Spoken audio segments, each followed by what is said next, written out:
미국이 아프가니스탄 카불에서 무장단체 이슬람 국가 IS를 겨냥한 두 번째 공습에 나섰습니다. 네, 미국 정부는 성공적으로 목표물을 맞췄다고 밝혔지만 공습 과정에서 민간인 사망자가 발생했다는 보도가 이어졌습니다. 밤사이 들어온 글로벌 뉴스 김지수 기자와 살펴보겠습니다. 안녕하세요. 안녕하십니까. 네, 앞서 저희가 기자의 리포트로도 전해드렸습니다만은 미국이 IS를 겨냥한 두 번째 공습에 나섰습니다. 관련 내용 다시 정리를 좀 해주시죠. 네, 미국이 아프간 철수 시한을 이틀 정도 남겨둔 시점에 두 번째 보복 공습에 나섰습니다.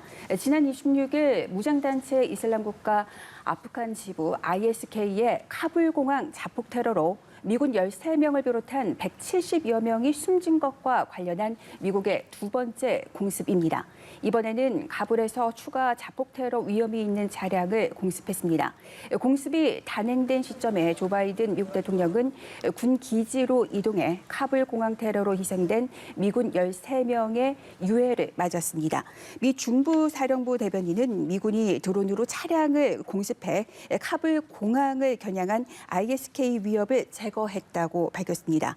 그러면서 성공적으로 목표물을 맞췄다며 2차 폭발이 일어난 점으로 밀어서 차량에 상당량의 폭발물이 있었다는 점을 알 수 있다고 설명했습니다. 네. 또 잠재적인 위협을 경계할 것이라고 강조했습니다. 그러나 공습 과정에서 민간인 사망자가 발생했다는 보도가 이어지고 있습니다. CNN은 이번 공습으로 어린이 6명이 포함된 일가족 9명이 목숨을 잃었다고 보도했습니다.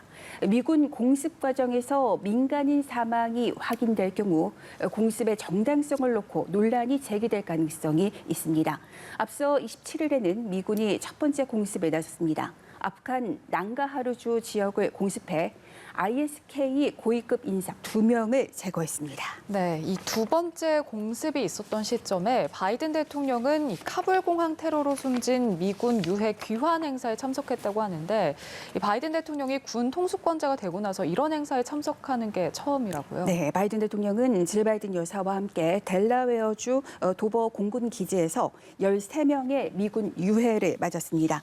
바이든 대통령이 이런 행사에 참석한 건 군 통수권자가 되고 나서 처음입니다.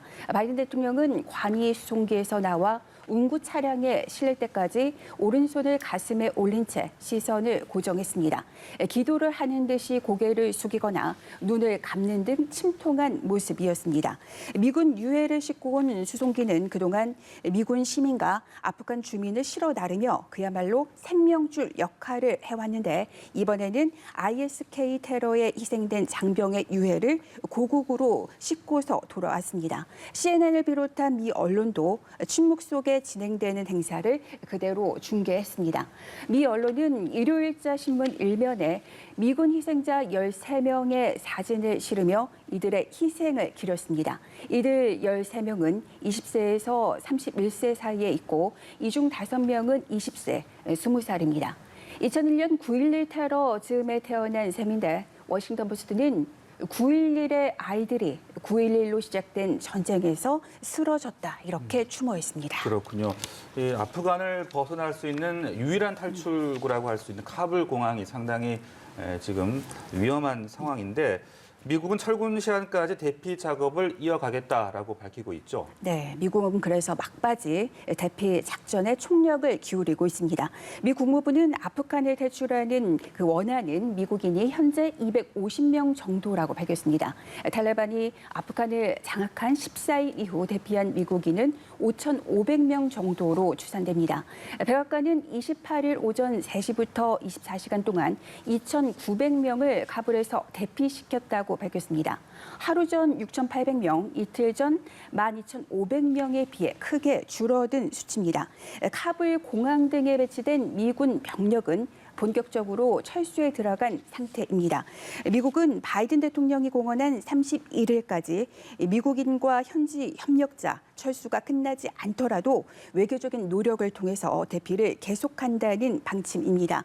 제이크 설리번 국가안보보좌관은 ISK를 향한 보복이 계속될 것이라고 밝혔습니다. 설리번 보좌관은 바이든 대통령은 ISK가 대가를 치르도록 어떤 일도 서슴지 않을 것이라고 말했다고 전했습니다. 그는 카불에 여전히 위험한 그런 심각한 위험이 있다면서 추가 테러 가능성을 시사했습니다. 미 국무부는 동맹국과 함께 외교 총력전을 펼치고 있습니다. 토니 블링컨 미 국무장관은 철군 시한 하루 전인 30일 주요 동맹국들과 화상으로 장관급 회의를 열어서 아프간 사태와 관련한 공동 대응을 논의할 것이라고 밝혔습니다. 캐나다와 프랑스, 독일, 일본, 영국, 유럽연합, 또 북대서양 조약기구 등이 참여할 예정입니다. 네, 이번에는 코로나19 소식 살펴보겠습니다. 미국에서는 백신을 맞지 않은 사람들로 인해서 의료 시스템이 큰 타격을 받고 있다고요? 네, 미국에서 델타 변이가 확산하면서 플로리다주를 비롯한 남부 지역을 중심으로 의료용 산소가 부족하는 그런 사태가 빚어지고 있습니다. 그러니까 백신을 맞지 않은 상태에서 코로나19에 감염돼 중환자실 치료를 받는 환자가 급증하면서 일부 병원에서는 산소호흡기 치료도 제때 받지 못해 환자가 사망하는 사례까지 등장하고 있습니다.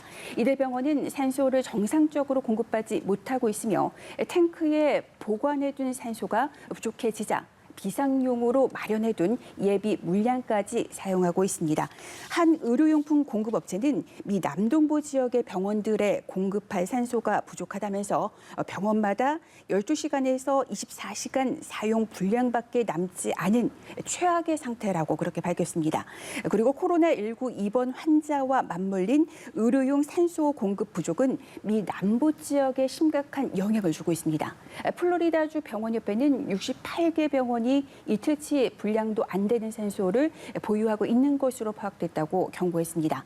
그러면서 30대와 50대 젊은 환자들이 산소가 부족해 숨지고 있다며 폐를 공격하는 델타 변이 때문에 환자들이 더 빨리 숨지는 것으로 그렇게 보고 있다고 호소하고 있습니다.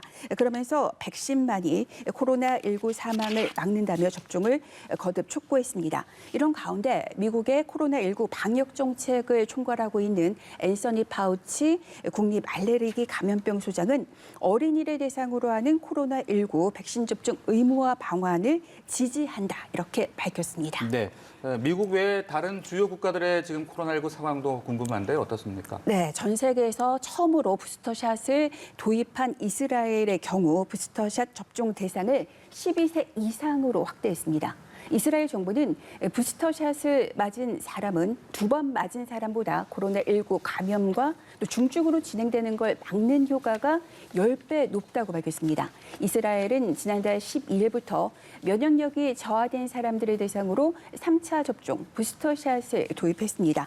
프랑스에서는 코로나19 접종 증명서 확인 대상자에 일부 서비스업계 종사자가 포함됐습니다. 또 식당과 대중교통, 영화관, 박물관 등에서 일하는 사람들은 직장에 백신 접종을 인증하는 보건 증명서를 제시해야 합니다. 증명서를 제시하지 않다가 적발되면 처음에는 벌금 18만 원을 내야 하고 3번 이상 적발되면 6개월 징역형에 500여만 원의 벌금에 처해집니다. 한편 지난 주말 프랑스 전역에서 보건 증명서 도입 반대 시위가 7주 연속으로 열었습니다. 프랑스에서는 전체 인구의 64%가 백신 접종을 2차까지 맞았습니다. 지난 주말 독일의 수도 베를린에서 코로나19 방역 조처에 반대하는 극우 성향의 시민 수천 명이 모여서 시위를 벌였습니다. 시위대는 거리두기나 마스크 착용 등 방역 수칙을 지키지 않았습니다. 시위대가 폭력을 가하자 경찰은 호신용 최루액 분사기를 사용해 강력 대응했습니다. 경찰은 모두 4천여 명이 넘는 병력을 투입했고 폭력을 행사한 100여 명을 체포했습니다. 네, 오늘도 다양한 국제 소식 살펴봤습니다. 글로벌 브리핑 김지수 기자와 함께했습니다. 고맙습니다. 고맙습니다.